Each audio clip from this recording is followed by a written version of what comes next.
Haya ndio mambo ambayo mwanamke wa Saudi Arabia hawezi kuyafanya. Ndugu mtazamaji wa channel yetu ya Habari Simulizi, yafahamu mambo ambayo wanawake wa Saudi Arabia hawawezi kuyafanya.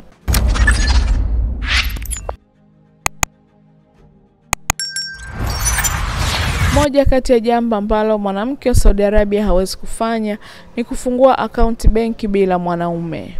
Mwanamke nchini Saudi Arabia hawezi kufungua akaunti benki bila ruhusa ya mlezi au mwangalizi wa kiume. Mfumo huo umekuwa ukikosolewa vikali na watetezi wa haki za kibinadamu ambao wanasema mwanamke anashindwa kufanya maamuzi yake mwenyewe. Jambo la pili ni kupata pasi ya kusafiria au hata kusafiri nje ya nchi.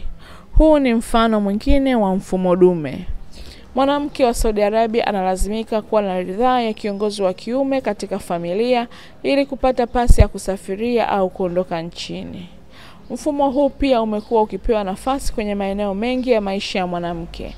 Mfano kwenye eneo la masomo, kazi na hata kwenye kupata baadhi ya huduma za kiafya.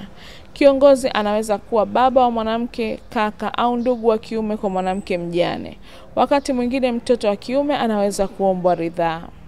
Jambo la tatu ni kuolewa au kutalakiana. Ruhusa kutoka kwa kiongozi wa kiume inahitajika kwa ajili ya kuolewa au kutalakiana.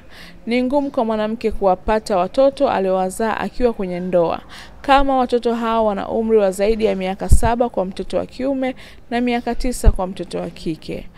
Walezi hao pia wako huru kukataa kutoa ridhaa kwa mwanamke. Wanawake wanalalamika kwa haki zao kukiukwa. Wanalazimishwa kutoa mishahara kwa wanaume, kuzuiliwa kuolewa au kulazimishwa kuolewa. Jambo la 4 ni kunywa kahawa na mwanaume mgawani. Migawa yote inayohudumiwa na wanawake na wanaume hugawanyika katika sehemu mbili. Hivyo sehemu ya familia na watu wasio na familia ambao huchukuliwa kuwa ni wanaume. Wanawake wote wanapaswa kukaa sehemu ya familia. Jambo la 5 ni kuvaa wanachotaka. Hadharani hawana haja ya kufunika uso, lakini inawapasa kuvaa kufunika kichwa mpaka kidole cha miguu. Vazi hili linaitwa abaya. Wanawake ambao hawafuati sheria hii huadhibiwa na viongozi wa dini. Ni kwenye maeneo machache sana ya maduka makubwa ambayo wanawake wanaweza kuvaa abaya. Mwanzoni mwa mwaka huu kiongozi wa dini alisema wanawake hawana haja ya kuvaa abaya.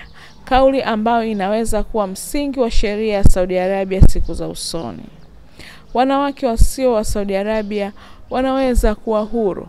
Kisheria wanaruhusiwa kuvaa mavazi ya kiliberali, na kama sio Waislamu wanaruhusiwa kutokufunika nywele zao.